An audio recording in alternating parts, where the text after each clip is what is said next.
Graças a Deus. Eu gostaria de embasar a mensagem hoje. Gostaria que os irmãos aí que têm oportunidade na sua casa, que você abrisse o Salmo de número 1.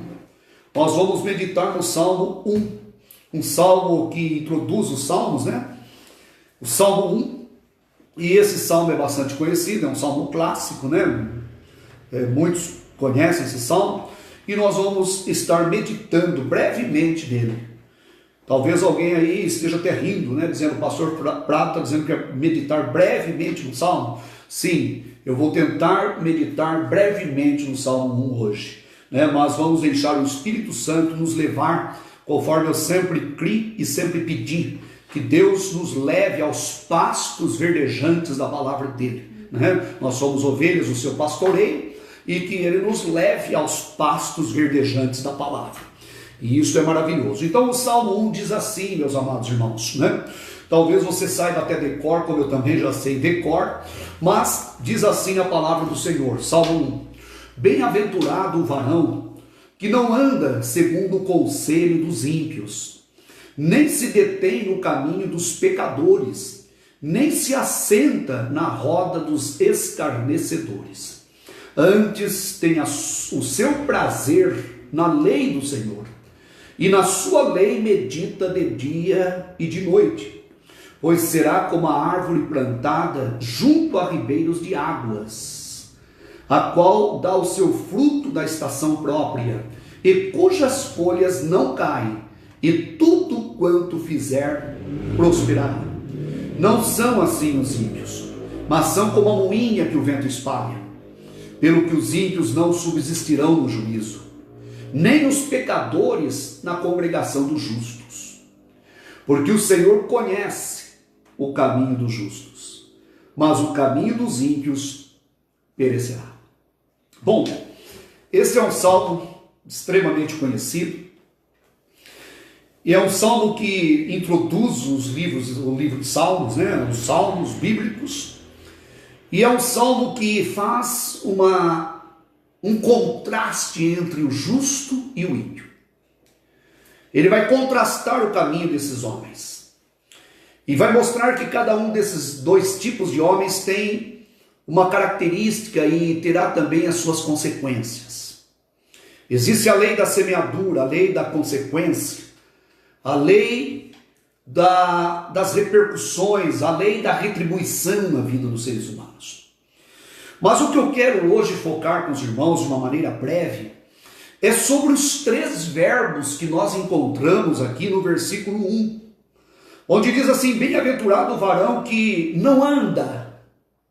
Primeiro o verbo andar, e depois diz, não anda segundo o conselho dos ímpios, nem se detém no caminho dos pecadores, e nem se assenta na roda dos escarnecedores. É interessante que esses três passos, esses 3 verbos, andar, deter e assentar, eles não estão no salmo à toa e separados um do outro. Na verdade, eles encerram uma verdade sequencial. Eles apontam para uma verdade sequencial. Uma coisa chamando a outra. Uma pessoa que começa a andar, logo ela vai se deter naquilo. E depois ela vai também se assentar. E eu quero introduzir explicando um pouco isso para os irmãos, para depois nós partirmos para as consequências disso. Mas a verdade é que se nós fôssemos definir os verbos, parece até absurdo definir o verbo andar, né? Andar é andar, pastor, é óbvio que é andar. Mas vamos trocá-lo por mover-se em direção a alguma coisa, tá? Andar é isto, né? É óbvio, é tão simples que dispensa até maiores detalhes.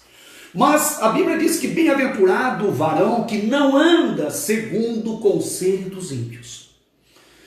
Então, bem-aventurado é aquele que não se move, não dá as vertentes da vida, as saídas da vida, os caminhos da vida com base nos conselhos dos ímpios. Mas é interessante que logo depois o salmista diz, nem se detém no caminho dos pecadores. Ora, andar é óbvio, né? Como eu já disse, é mover-se em direção, é ir em direção a alguma coisa, andar, mover-se, né? Mover-se em direção ao mundo, no caso. Bem-aventurado aquele que não anda segundo o conselho dos ímpios. Poderíamos, na verdade, deixar os verbos de lado e partirmos para os detalhes do conselho, do caminho e da roda dos escarnecedores, mas isso ficará para uma outra ocasião. Hoje eu quero me deter, eu quero focar nos verbos, né? Bem-aventurado o varão que não anda. Andar é mover-se, é ir em direção a alguma coisa. Isso é mover-se, é andar. Mas diz a palavra de Deus que também é bem-aventurado aquele que não se detém no caminho dos pecadores. Quando uma pessoa começa a andar, a se mover de acordo com os conselhos mundanos, com os conselhos do mundo, logo ela vai evoluir para o próximo passo. Por isso que eu disse que não são verbos ou não são construções separadas, mas sequenciadas, né? Logo depois ela vai começar a se deter. Deter já carece um pouquinho de explicação, né? Deter é fazer parar, paralisar-se, ficar paralisado, ficar cativo. Ficar, vamos falar até um pouco mais, ficar hipnotizada por aquilo. Uma pessoa que começa a andar segundo os conselhos do mundo, segundo os conselhos dos ímpios, logo ela vai evoluir para ficar ali meio que detida aquilo, meio que hipnotizada, meio que parada naquilo. Ela ficará retida naquilo, detida naquele pensamento ou naquele caminho. Mas a palavra de Deus diz também que não se assenta na roda dos escarnecedores. E é interessante que o verbo assentar também, é óbvio, tanto quanto andar dispensa explicação. Mas eu prefiro então, para nós entendermos a mensagem hoje, eu prefiro explicá-lo como que acomodando-se, tomando assento, acomodando-se. Então a palavra de Deus deixa claro que nós não podemos mover de acordo com os pensamentos do mundo, não devemos nos mover segundo os conselhos dos ímpios, porque se assim nós fizermos, logo nós vamos estar também paralisados, nos detendo, parando ali no caminho dos pecadores, e depois nós vamos estar nos acomodando, tomando assento na roda dos escarnecedores. É uma progressão, é algo devastador, é algo que caracteriza na verdade o ímpio. Embora o texto está dizendo que bem-aventurados os que não fazem isto, justamente porque o contrário, né, ou seja, aqueles que fazem isto são malditos, não são bem-aventurados, são infelizes, são ímpios, são aqueles que não têm o temor de Deus. E diz o versículo 2 que em vez de andar, em vez de se deter e em vez de tomar assento ou se acomodar nas coisas do mundo ou na roda dos escarnecedores, a pessoa tem prazer na lei do Senhor. Irmão, só o prazer na lei de Deus, só o prazer na lei de Deus é que pode capacitar uma pessoa a não andar segundo o mundo, a não se deter no mundo e também a não tomar assento nas coisas do mundo. Irmãos, a vida espiritual de uma pessoa às vezes vai declinando aos poucos. Primeiro ela vai dando ouvido aos conselhos do ímpio. E conselho do ímpio não propriamente uma pessoa que vem aconselhá-la, mas a mentalidade da sociedade hoje, né? A mídia, a mentalidade, o mundo, os conceitos, né? As coisas que o mundo ensina, a pessoa vai absorvendo isso. Em vez dela ter a mente de Cristo, ela passa a ter a mente do mundo. E depois, aos poucos, ela vai ficando cativa, vai ficando detida ali, ela vai ficando, como eu já disse umas 3 vezes, né? Ela vai ficando meio que hipnotizada pelas coisas. Daí a razão de ter muitas pessoas mundanas dentro da casa de Deus. Pensa igual ao mundo, fala igual ao mundo, age igual ao mundo, mas só tem uma confissão de fé diferente. A pessoa só tem conceitos teológicos, mas ela não tem vivência teológica, não tem vida no altar de Deus, não tem vida na presença de Deus. Às vezes a pessoa pode até ter uma teologia correta, mas não tem uma vida correspondente correta. Teve um pregador que disse que é possível Alguém estar teologicamente com Deus e eticamente com o diabo. Ou seja, teologicamente pensar certo. Não, a Bíblia ensina isso. Pensar certo. Mas, na prática, viver como o mundo vive. Não é verdade isso no meio do povo de Deus hoje? As pessoas falam igual ímpio, pensam igual ímpio, comercializam igual ímpio, reagem igual os ímpios, né? Reagem iguais os ímpios, enfim, age e vive uma vida mundana. Talvez porque já foi vitimado por esses verbos, né? Já foi vitimado pelo andar, já foi vitimado pelo deter. Tem muitas pessoas detidas hoje, tem muitas pessoas presas ao mundo, tem muitas pessoas mundanizadas hoje, né? E eu não estou me referindo ao ímpio, àqueles que estão lá fora do arraial dos santos. Eu estou me referindo àqueles que estão dentro muitas vezes da casa de Deus, dentro muitas vezes do santuário de Deus. E a palavra de Deus diz que essas pessoas, elas vão andando, elas vão se detendo e acabam se assentando na roda dos escarnecedores. Irmãos, nós precisamos que a palavra de Deus desperte em nós prazer. Nós precisamos ter o prazer nas coisas de Deus. Houve alguém que disse que a pessoa nunca vai desfrutar das bênçãos de Deus enquanto ela não repudiar as coisas danosas do mundo. E houve alguém também que diz que o servo de Deus, ele obedece a Deus antes de tudo por prazer. Ou seja, a obediência é algo prazeroso na vida de uma pessoa. Se uma pessoa não tiver prazer na palavra do Senhor, ela não consegue evitar as coisas danosas, as coisas pecaminosas deste mundo. E é interessante que o salmista diz que o justo, ele tem prazer na lei do Senhor. Ele tem prazer na lei do Senhor, e na lei do Senhor ele medita de dia e de noite. Isso me faz lembrar de Deus falando com Josué no capítulo 1, versículo 8, quando ele diz: não se aparte da tua boca o livro desta lei, antes medita nele de dia e de noite, para fazeres conforme tudo quanto nele está escrito, porque então farás prosperar o teu caminho, então prudentemente te conduzirás, e farás prosperar o teu caminho, diz a palavra de Deus. E também lá em Hebreus capítulo 4, versículo 12, que diz que a palavra de Deus é afiada. Está escrito que a palavra do Senhor é mais afiada do que espada alguma, né, de dois gumes, e ela é apta para discernir os pensamentos e as intenções do coração do homem. E no versículo 13 diz que não há nada encoberto diante dele, mas antes todas as coisas estão nuas e estão patentes aos olhos daquele com quem temos de tratar. Então a palavra de Deus é viva, a palavra de Deus é eficaz, e só a palavra de Deus é que pode nos preservar de andarmos, de ficarmos detidos, hipnotizados, presos e de finalmente tomarmos assento. Tem muitas pessoas tomando assento. Coisa triste também é ver as pessoas, em vez de usar a palavra de Deus como instrumento de santificação, as pessoas usam a palavra de Deus para se defenderem. Já viu isso acontecendo? As pessoas dizendo assim: mas Jesus também esteve no meio dos pecadores.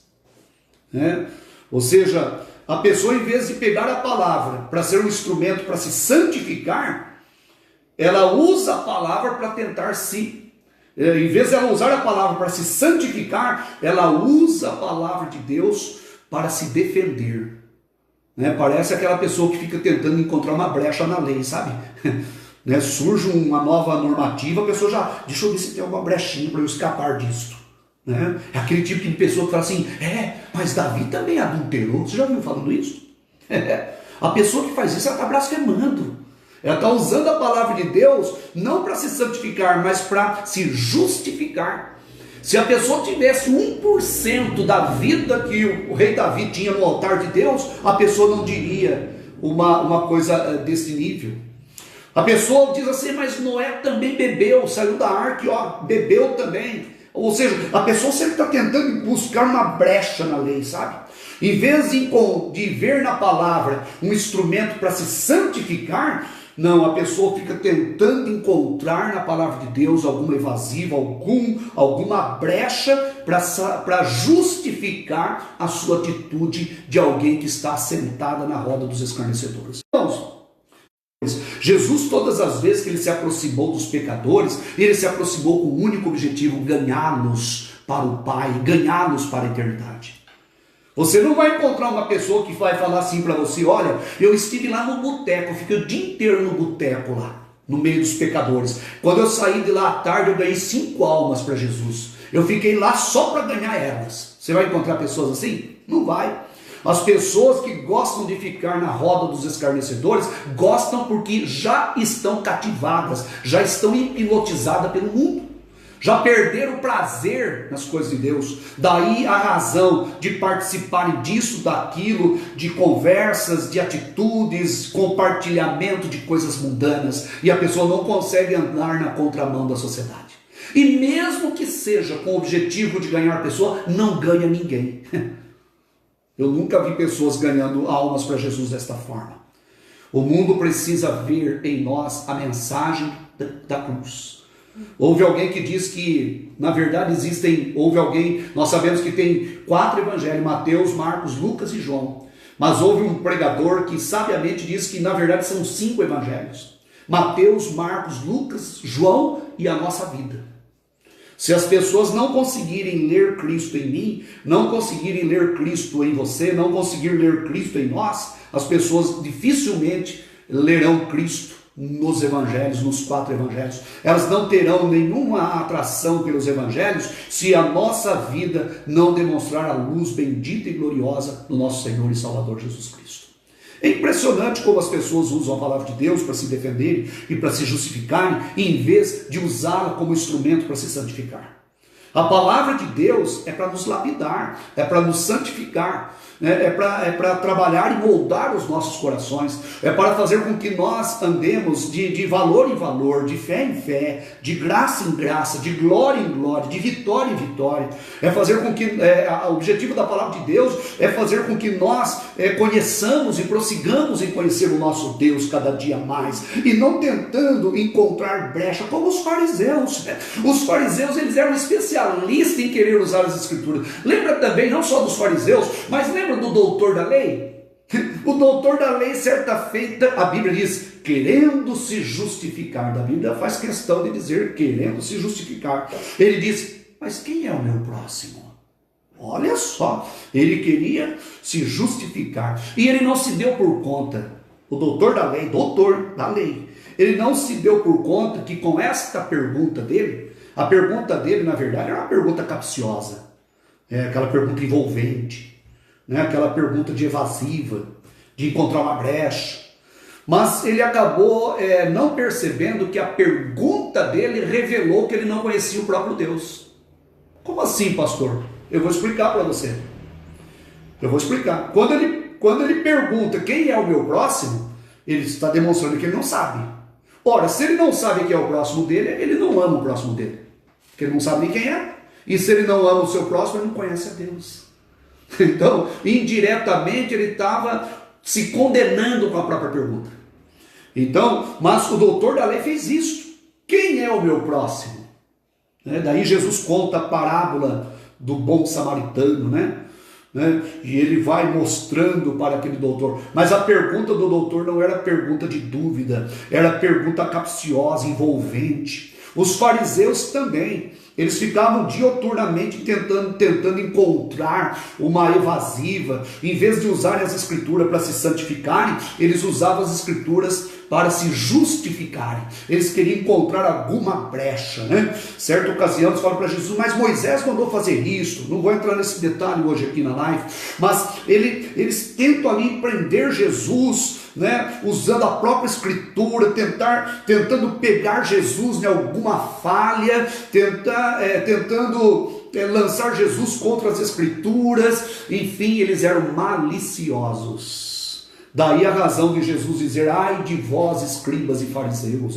Jesus gastou, irmãos, um capítulo inteiro, o capítulo de Mateus 23, capítulo inteiro para dar bordoada nos fariseus. Ai de vós! E olha, eu vou falar uma coisa para os irmãos: o ai de Deus, os irmãos não fazem ideia do que é o ai de Deus, o ai divino. Qualquer dia desse eu vou pregar aqui na live, ou até mesmo dar um estudo sobre todos os ais na Bíblia. Quando Deus diz ai de alguma situação, né? Ai de vós, escribas e fariseus hipócritas, vocês são como sepulcros caiados, ou seja, pintado. Vocês são bonitos por fora, mas por dentro vocês têm mortandade, têm cheiro de morte. Ai de vós, escribas e fariseus, que vocês percorrem o mundo inteiro para fazer um prosélito, para ganhar um discípulo, para trazer alguém para o vosso seio, para o vosso meio. E depois que vocês conseguem fazer um discípulo, esse discípulo se torna 2 vezes mais filhos do inferno do que vocês já são. Já pensou que bordoada? Essa ideia de um Jesus mole é uma ideia herdada do romanismo, porque Jesus, ele era firme na palavra. Certa ocasião, quando ele chegou no templo e viu que as pessoas estavam mercantilizando, vendendo, e comprando e vendendo, e profanando a casa de Deus, diz a palavra de Deus que Jesus fez um chicote e espantou todos aqueles mercadores da casa de Deus.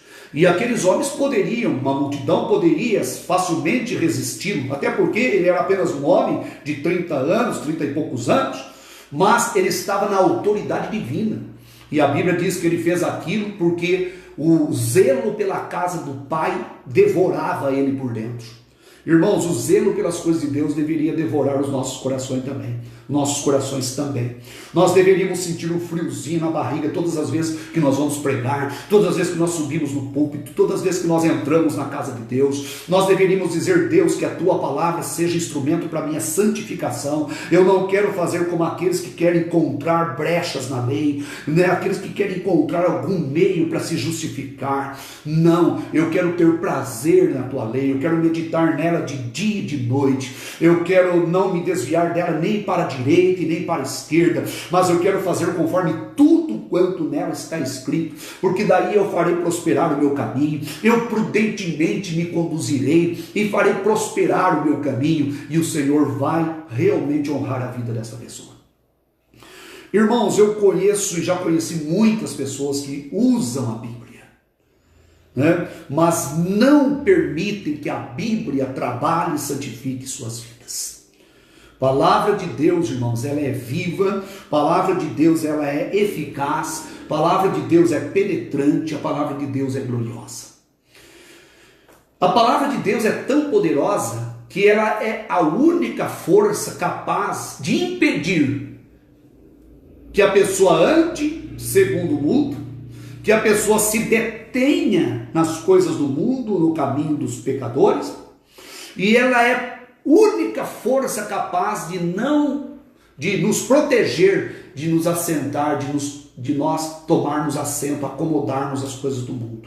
Tem pessoas que estão bem acomodadona, bem acomodada ao mundo. Está bem acomodada ao mundo. Tem pessoas que estão tão acomodadas nas coisas do mundo que as vestes já estão manchadas, a comunhão com Deus já não existe. Tem pessoas que não se despertam. Se um pastor pregar do Gênesis ao Apocalipse, a pessoa não desperta. Capaz da pessoa perguntar assim: o que mais que esse pastor tem para pregar? Porque a pessoa já se tornou um ouvinte profissional. Eu quero dizer para você, se você é sensível à voz do Espírito Santo, glorifique a Deus, porque a lâmpada ainda não se apagou no seu coração. É porque o Espírito Santo ainda tem acesso na tua vida, na tua alma. Agora, se você consegue ouvir um hino, se você consegue ouvir uma palavra, se você consegue ouvir uma pregação sem sentir Deus, sem as lágrimas caírem, sem sentir o toque das mãos de Deus, então eu digo para você que a sua lâmpada está se apagando, que a sua comunhão com Deus está se apagando, e que Deus te desperte do sono, e que Deus te levante, aleluia, e que Deus também faça isso no meio da igreja. Está escrito que antes que a lâmpada do Senhor se apagasse, Deus chamou o menino. Lembra lá de Samuel? Antes que a lâmpada se apagasse, antes que o vigor espiritual, antes que a profecia e a palavra se extinguisse, Deus levantou um profeta para que Israel voltasse a ouvir a voz dele. E é assim que Deus quer trabalhar em nossas vidas, irmãos. Deus quer nos santificar e nos abençoar. Eu disse que eu seria breve, pretendo encurtar um pouquinho aqui a palavra, mas eu quero que você saia depois dessa live, né, que você, ao findar essa live, você lembre do andar, do deter e do acomodar-se, do assentar, do tomar assento. E lembre-se, a única permissão bíblica para nós estarmos entre os ímpios é para ganhá-los para Jesus. É para ganhá-los. Se não for para ganhá-los para Jesus, é hipocrisia da nossa parte. E principalmente quando nós citamos servos de Deus, nós citamos o próprio Senhor Jesus. Jesus esteve entre eles, Davi praticou isso, Abraão mentiu, Abraão também mentiu a respeito da sua esposa. As pessoas vão usando evasivas, vão encontrando brecha na palavra de Deus, como os fariseus fizeram, como o doutor da lei fazia e como outros tantos fizeram na época do Senhor Jesus Cristo. Que Deus tenha misericórdia, né? Que Deus tenha misericórdia, que nós venhamos a aceitar a palavra de Deus como aquela que é lâmpada para os nossos pés e luz para o nosso caminho, como aquela que é o guia para a nossa alma, para que nós sejamos peregrinos sobre a terra e que na nossa peregrinação sejamos fiéis até nós entrarmos na cidade celestial, até nós entrarmos na cidade bendita e gloriosa. Aquele livro O Peregrino fala sobre isso.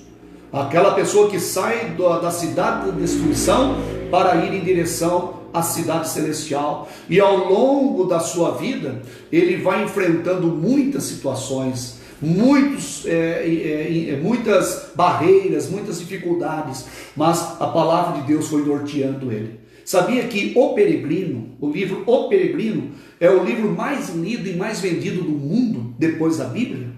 A não ser agora, no século XIX, século XX, que as pessoas impulsionaram a venda de livros através do dinheiro, né? Eu conheço um pastor que fez com que o livro dele se tornasse um best-seller na questão de um mês, porque investiu dinheiro para divulgação muito, mas sem perpetuação, sem abençoar vidas, sem impactar gerações. Agora o livro O Peregrino não, né? De geração em geração já vem abençoando nossas vidas, né? Tem um filme, tem um livro também, O Peregrino, que fala justamente daquele servo, daquele cristão que sai lá da cidade da destruição, e todos nós nos vemos naquele livro, todos nós nos vemos ali retratados, né? Através daquele personagem, que nós passamos muitas vezes pela vila da vaidade, recebemos o conselho do doutor da lei lá, do sábio segundo mundo, e assim vai indo, mas Deus vai colocando o evangelista na nossa vida, Deus vai colocando o pregador na nossa vida, o pastor vai colocando a palavra, e até que a gente vai passando, e um dia nós chegaremos lá. Aleluia, e graças a Deus, irmãos. Eu costumo sempre dizer que se um dia eu deixar de pregar essa doutrina, sabe o que eu faço? Eu me converto de novo, eu aceito Jesus de novo, eu começo tudo de novo. Sabe por quê, irmãos? Porque Jesus é para a vida toda, nós servimos a Deus para a vida toda. O crente não pode envelhecer espiritualmente, ele tem que crescer cada dia mais, e o nosso crescimento não tem parada. Nós vamos crescendo até atingirmos a estatura de varão perfeito, até estarmos prontos. A palavra de Deus diz que aquele que começou em vós a boa obra há de aperfeiçoá-la até o dia do Senhor, até o dia glorioso e bendito.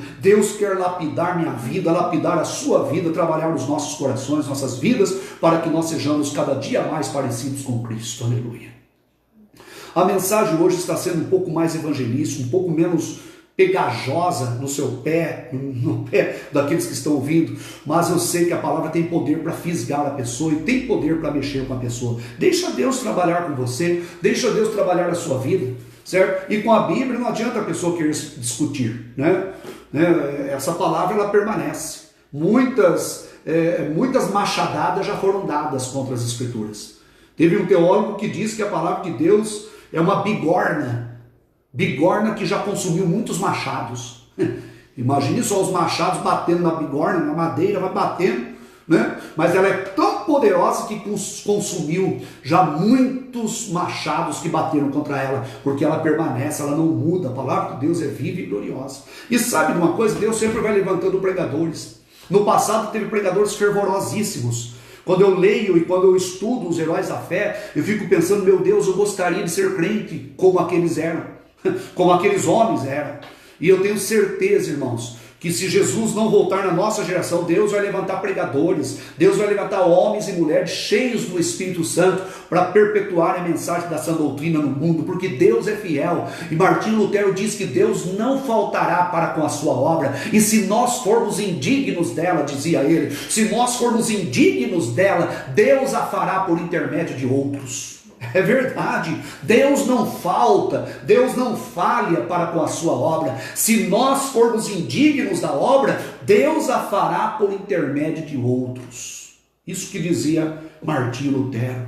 Isso é maravilhoso, isso é glorioso para as nossas vidas. Irmãos, já estou pregando há 30 minutos, aproximadamente. Então eu quero partir agora um pouco para o final. Eu quero dizer o seguinte, por causa do contraste que há entre o ímpio e o justo, entre aquele que anda no caminho, no conselho dos ímpios, que se detém no caminho dos ímpios, que se assenta na roda dos escarnecedores, que faz tudo isso, e aquele que tem o prazer na lei do Senhor, é um contraste entre os dois. Por causa deste contraste, também há contraste no resultado, nas consequências. Se ter prazer na lei do Senhor tem consequências, andar, deter e assentar-se na roda dos escarnecedores também tem consequências. Ou seja, nada mais é do que a lei da retribuição. Nada mais é, por exemplo, nada mais é do que a lei da retribuição, das consequências na vida das pessoas. Por exemplo, a pessoa que tem prazer na lei do Senhor, a palavra de Deus fala aqui três coisas a respeito da consequência na vida dessa pessoa. Primeiro, ela, diz o texto, pois será como uma árvore plantada junto a ribeiros de água. Será uma árvore plantada junto a ribeiros de água. Então isso é glorioso. O Jeremias, ele fala isso também, Jeremias 17, versículo 7 e 8, diz assim, os versículos dizem assim, bendito o varão que confia no Senhor e cuja esperança é o Senhor, porque ele será como a árvore plantada junto às águas, que estende as suas raízes para o ribeiro, e não receia quando vem o calor, mas a sua folha fica verde, e no ano da sequidão não se afadiga, nem deixa de dar fruto. Jeremias 17, 7 e 8. Então, a pessoa que tem o prazer na lei do Senhor, ela será como a árvore plantada junto a ribeiros de água. E esta árvore plantada junto a ribeiros de água terá três gloriosas consequências. Primeiro, produzirão frutos na estação própria. Sabia que tem um tempo de Deus de agir na sua vida, tem um tempo de Deus de fazer acontecer as coisas na sua vida. Ok? Nada pode impedir o agir de Deus na sua vida. O chamado de Deus é irreversível. Quando Deus chama uma pessoa, é irreversível. A pessoa que está na presença de Deus, Deus vai honrar ela lá na frente. Esses dias até preguei a respeito do caráter, que ninguém pode macular o seu caráter, ninguém pode macular o caráter de um homem, a não ser ele mesmo. A reputação de um homem alguém pode comprometer, mas o caráter não. O caráter é aquilo que a pessoa é de fato, aquilo que ela é no escuro. A personalidade é aquilo que ela apresenta para as pessoas, é aquilo que ela vende para as pessoas. É por isso que é possível alguém ter dupla personalidade, ou tripla personalidade, ou 1 milhão de personalidade, ser até um camaleão, mudar de cor de acordo com a situação. Mas caráter não existe ninguém que tem duplo caráter. Caráter é uma única coisa. Caráter é aquilo que a pessoa é de fato, aquilo que ela é no escuro, aquilo que ela é sozinha, aquilo que ela é de fato. Agora, persona é aquilo que ela coloca, aquilo que ela se apresenta, não é verdade? Mas a verdade é que a pessoa que vive na presença de Deus e tem prazer na lei do Senhor, ela será como uma árvore plantada junto a ribeiros de águas. Primeiro, dá o seu fruto na estação própria. Outra coisa, as folhas não caem, não secam. Aqui caberia até uma explicação do que significa isso. Mas a verdade é que a pessoa sempre terá vitalidade, sempre terá vida. Tá certo? E outra coisa, tudo quanto fizer prosperará. Essa é a consequência gloriosa de ter prazer na lei do Senhor.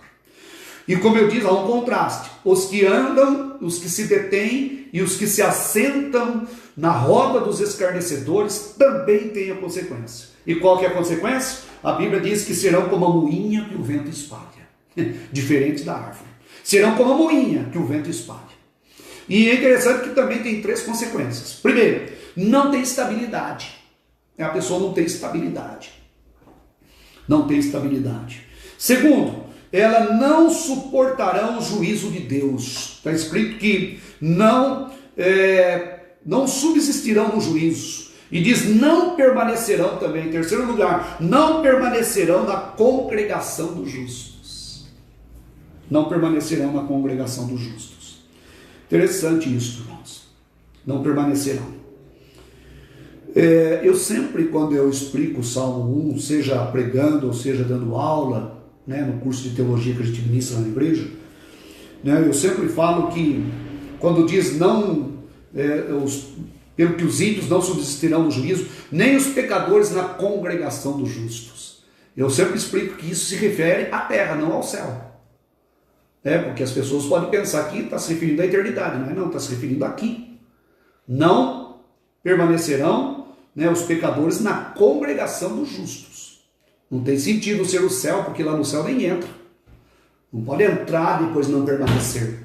Né? É não permanecer aqui mesmo. Pastor, mas eu conheço lugares que está forrado.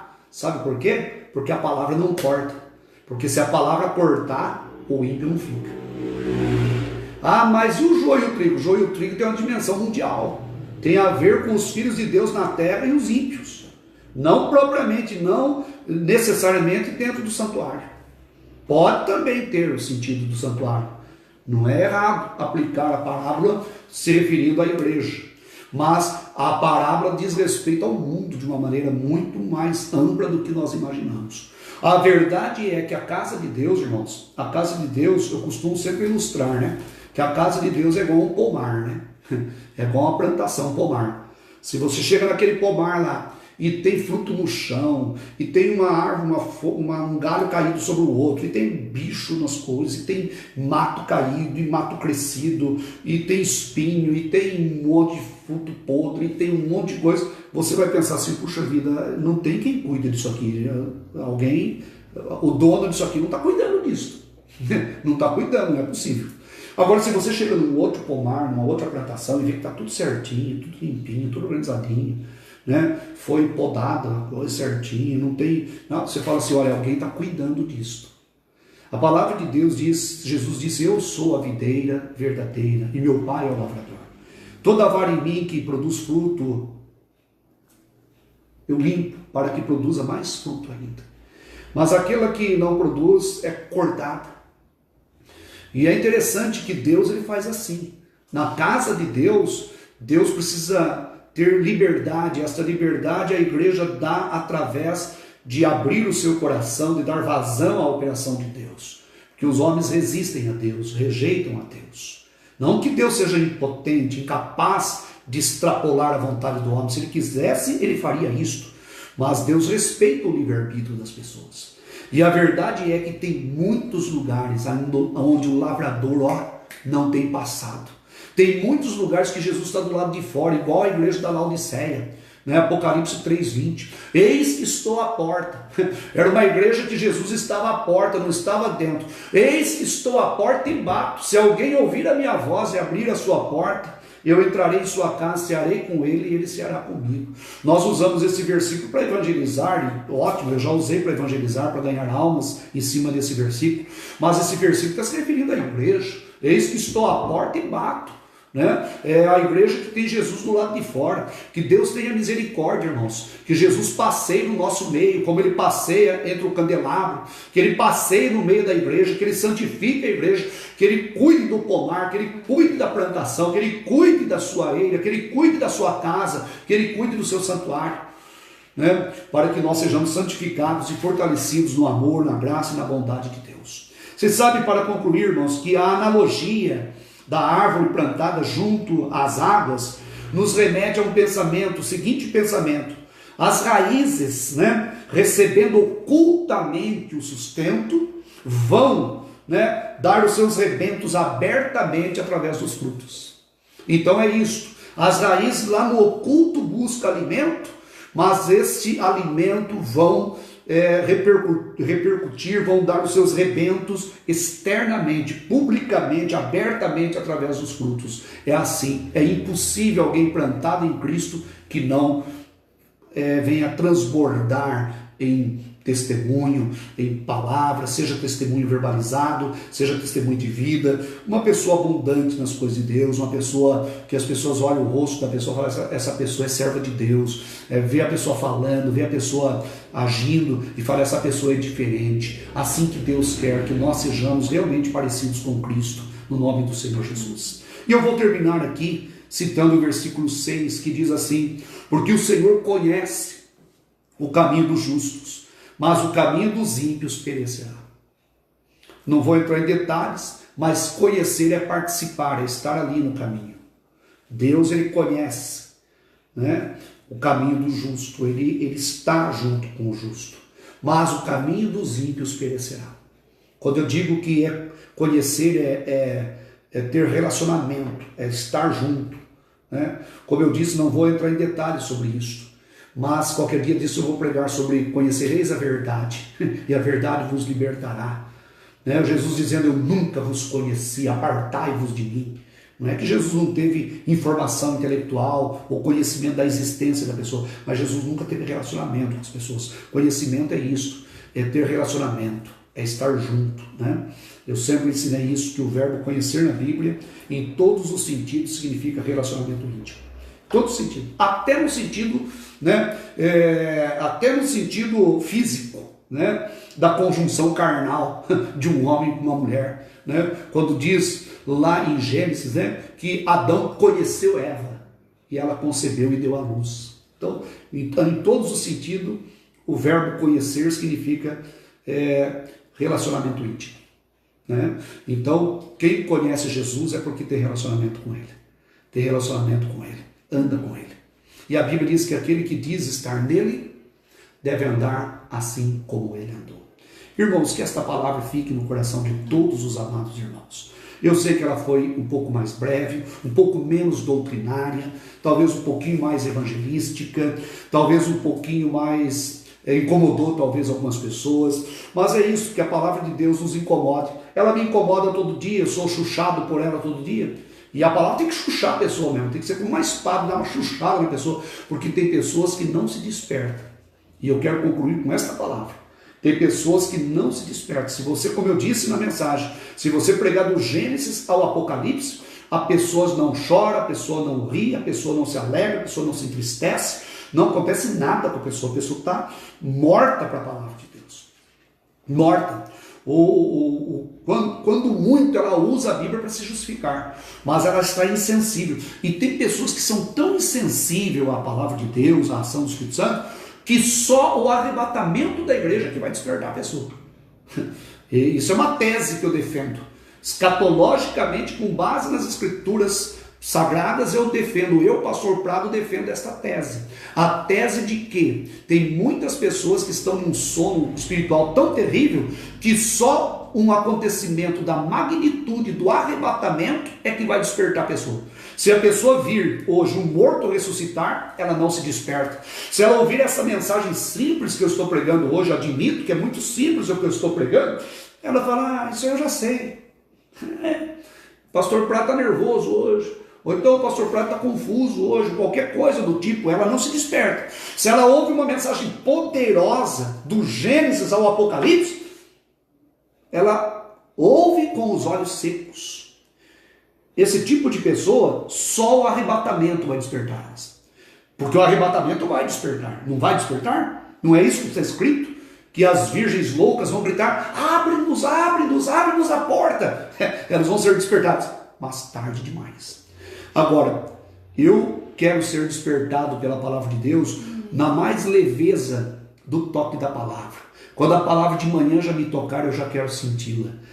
Quando eu ouvir um hino, eu já quero chorar na presença de Deus. Quando eu ouvir um pregador de renome, um pregador com um gabarito teológico pregando, eu quero vibrar e me alimentar da mensagem daquele pregador. Mas quando eu ouvir também um pregador simples, ou quem sabe até uma senhorinha, até uma vovozinha, um vovozinho pregando uma palavra, eu quero ser sensível à voz e falar: Deus está usando a boca desta pessoa, porque Deus ele usa quem ele quer. Aleluia. Quando alguém está na unção do Espírito Santo, independente da sua cultura, independente da sua bagagem teológica, quando a pessoa está na unção do Espírito Santo, ela abre a boca, ela fala e Deus usa a vida dela, e a pessoa que está ouvindo é poderosamente tocada e abençoada pelo poder de Deus. Eu já fui abençoado por mensagens de grandes pregadores, não só mensagens pregadas, como mensagens escritas nos seus livros, mas eu confesso aos irmãos que eu já fui muito impactado também com mensagem de pessoas simples, até pessoas que nem eram pregadores, não eram nem pregadores, pessoas, às vezes, pessoas até idosas da igreja, às vezes ali dando um testemunho, citando um versículo, falando algo na unção do Espírito Santo, e Deus falando no meu coração, e eu fico maravilhado, porque eu percebo a supervisão e o agir do Espírito Santo. É Ele quem usa, e Ele usa a quem Ele quer, e glória a Deus por isto, e nós nos alegramos por isso. Que Deus te abençoe, e que esta palavra encontre espaço no teu coração, no nome do Senhor Jesus Cristo. E que